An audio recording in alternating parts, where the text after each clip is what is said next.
Alright, ka-farmers. So kung ang pakyahan. Ayan. Babae pa tayo. Ayan, 1:30 daw po ito nangyari mga ka-farmers. Isa po yung patay, isang babae. Ayan.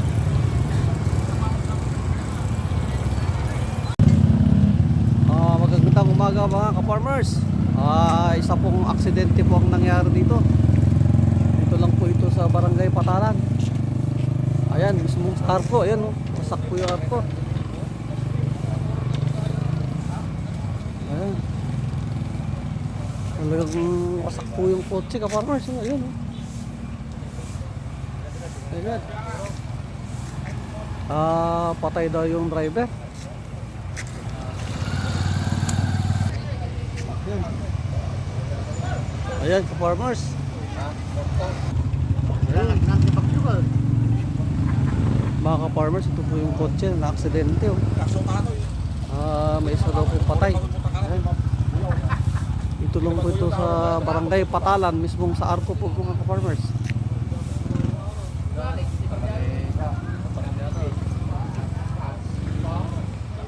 Ayan.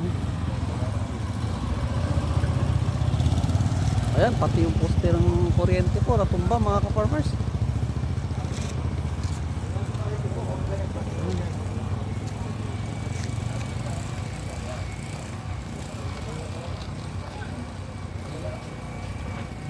Isa po yung namatay.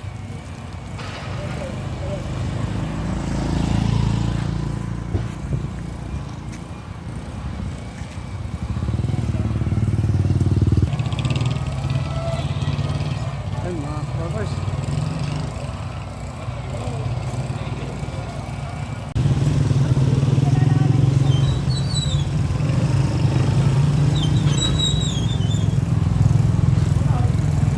Ayan, talagang tumba po yung kuryente.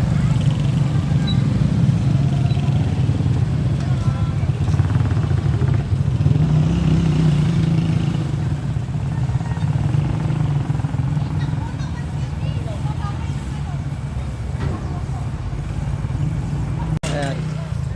Ayan si ka-farmers, oh. Isa raw daw ang namatay. Alright. Kaya ng madaling araw.